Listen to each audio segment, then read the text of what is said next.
Okay, so basically, it was my birthday the other day, and one of the things I got for my birthday was a screen for a Raspberry Pi. So I've plugged it all in and everything, and I set it all up, and now I have a working screen for the Pi. So I thought, well, obviously I can do tons of stuff now because I basically have a portable computer.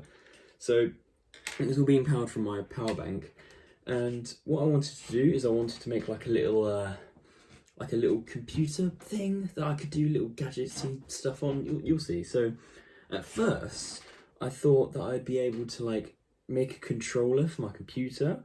So what I did, because I don't really know how to use the sockets in Python, I know I should, but I don't.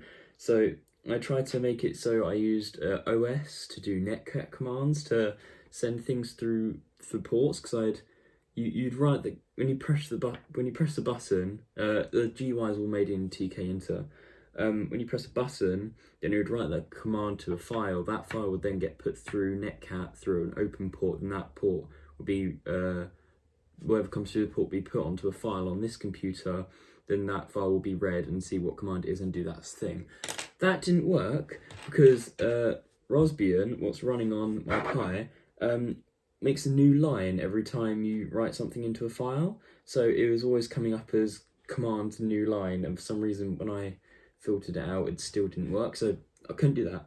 So I thought I'd make it its own standalone thing. So hold on. So what I've done is I've made like a little GUI thing here. Oh, that's the wrong mouse. I've got one for the Pi and one for the computer. So I've got a little GUI thing here that can send emails. Obviously, I'm going to add a lot more to this, but I just wanted a simple thing. Now, my struggle was I completely forgot the size difference, because something that's, full screen on this computer it doesn't fit on there, like it just doesn't work. So I did a lot of tinkering around, and I found out that that's the size of the screen compared to the code. So it can now send emails and stuff, and so yeah, and what I did is I basically just used my email code from another project, and then I would have put it on a hard drive, then moved the hard drive over, but that, because the screen's so small, whenever you go into the file explorer on Raspbian, it takes ages to get the files across, so I just use netcat to do file transfer, and I just transferred the files this way. So if we go onto it right here, it loads. It's actually touchscreen as well, which is cool because I can make like my own little phone if I wanted to. If I get like I think it's a GMC module.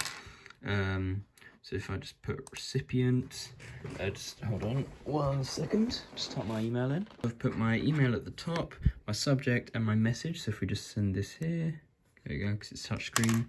And there we go. You can't see it because I'm filming on it right now, but I just got an email on my screen.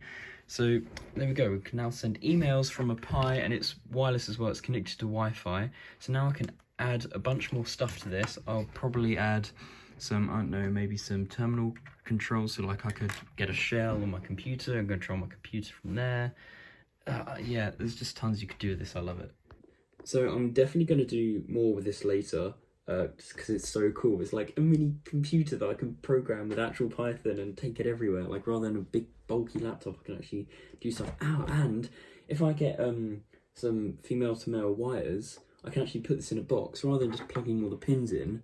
I can, put the wires in, plug the pins in that way. Then I can use the pins still, so I could use it to like as a screen on like a box, and I can touch things and make it do stuff because all the other pins will be free.